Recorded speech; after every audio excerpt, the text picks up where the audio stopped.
it's a double, triple, quadruple whammy.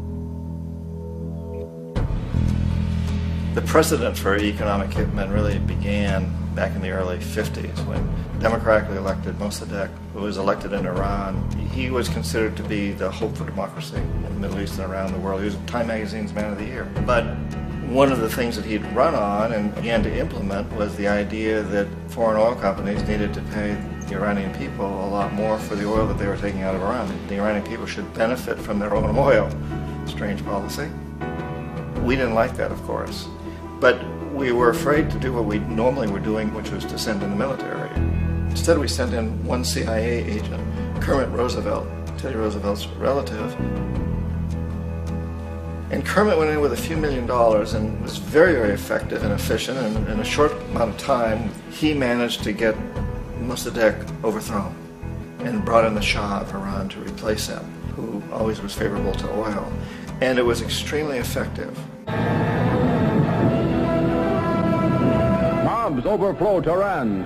Army officers shout that Mossadegh has surrendered and his regime as virtual dictator of Iran is ended. Pictures of the Shah are paraded through the streets as sentiment reverses. The Shah is welcomed home. So back here in the United States, in Washington, people looked around and said, wow, that was easy and cheap. So this established a whole new way of manipulating countries, of creating empire. The only problem with Roosevelt was that he was a card-carrying CIA agent, and had he been caught, the ramifications could have been pretty serious. So very quickly at that point, the decision was made to use private consultants to channel the money through the World Bank or the IMF or one of the other such agencies, to bring in people like me who worked for private companies, so that if we got caught, there would be no governmental ramifications.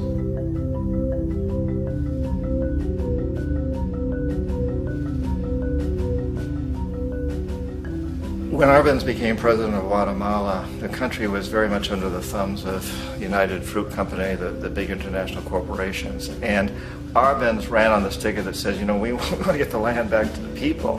And once he took power, he was implementing policies that would do exactly that, give the land rights back to the people.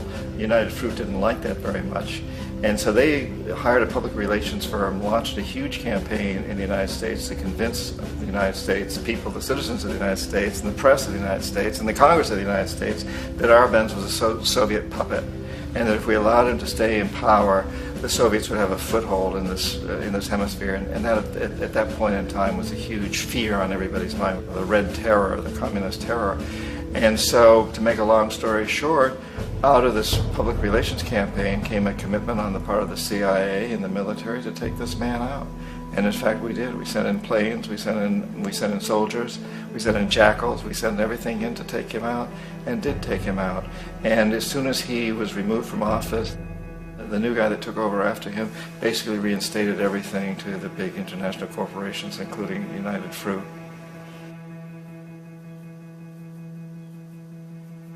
Ecuador for many, many years had been ruled by pro-US dictators, often relatively brutal. Then it was decided that they were going to have a truly democratic election. Jaime Roldos ran for office, and his main goal, he said, as president would be to make sure that Ecuador's resources were used to help the people. And he won, overwhelming, by more votes than anybody had ever won anything in Ecuador. And he began to implement these policies to make sure that the profits from oil went to help the people. Well, we didn't like that in the United States. I was sent down as one of several economic hitmen to change Roldos, to corrupt him, to bring him around, to let him know, you know, okay, you know, you can get very rich, you and your family, if you play our game, but if you continue to try to keep these policies you've promised, you're going to go. He wouldn't listen. He was assassinated. As soon as the plane crashed, the whole area was cordoned off. The only people that allowed in were U.S. military from a nearby base and some of the Ecuadorian military. When an investigation was launched, two of the key witnesses died in car accidents before they had a chance to testify. A lot of very, very strange things that went on around the assassination of Jaime Roldos. I, like most people who've really looked at this case, have absolutely no doubt that it was an assassination. And of course, In my position as an economic hitman, I was always expecting something to happen to Jaime, whether it be a coup or assassination, I wasn't sure, but that he would be taken down because he was not being corrupted. He would not allow himself to be corrupted the way we wanted to corrupt him.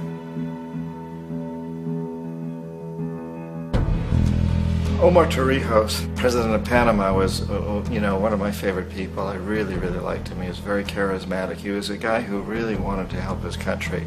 And when I tried to bribe him or corrupt him, he said, "Look, John," he called me Juanito. He said, "Look, Juanito, I don't need the money. What I really need is for my country to be treated fairly. I need for the United States to repay the debts that you owe my people for all the destruction you've done here. I need to be in a position where I can help other Latin American countries win their independence and be free of this terrible presence from the north that you people are exploiting us so badly. I need to have the Panama Canal back in the hands of the Panamanian people. That's what I want. And so, leave me alone. Don't try to bribe me." It was 1981, and in May, Jaime Roldos was assassinated. And Omar was very aware of this. Torrijos got his family together and he said, "I'm probably next, but it's okay because I've done what I came here to do. I've renegotiated the canal. The canal will now be in our hands." He just finished negotiating the treaty with Jimmy Carter. In June of that same year, just a couple of months later, he also went down in an airplane crash, which there's no question was executed by CIA-sponsored jackals. Tremendous amount of evidence that one of Torrijos' security guards handed him at the last moment as he was getting on the plane a tape recorder, a small tape recorder that contained a bomb.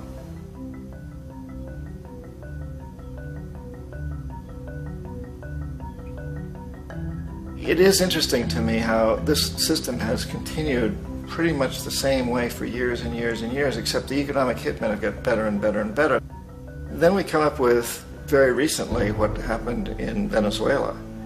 In 1998, Hugo Chavez gets elected president, following a long line of presidents who had been very corrupt and basically destroyed the economy of the country.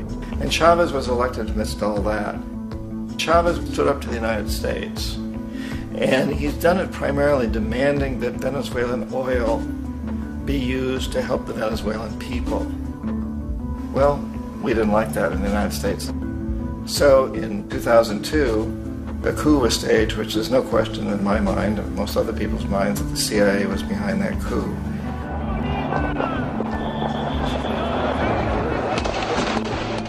The way that coup was fomented was very reflective of what Kermit Roosevelt had done in Iran, of paying people to go out into the streets, to riot, to protest, to say this Chavez is very unpopular. If you can get a few thousand people to do that in television, and can make it look like it's the whole country, and things start to mushroom. Except in the case of Chavez, he was smart enough, and the people were so strongly behind him that they overcame it, which was a phenomenal moment in the history of Latin America.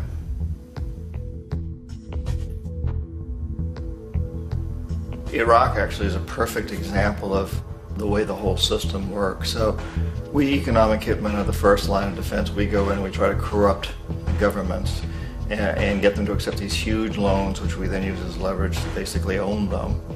If we fail, as I failed in Panama with Omar Torrijos and in Ecuador with Jaime Roldos, men who refuse to be corrupted, then the second line of defense is we send in the jackals. And the jackals either overthrow governments or they assassinate. And once that happens and a new government comes in, and boy, it's going to toe the line because the new president knows what will happen if he doesn't.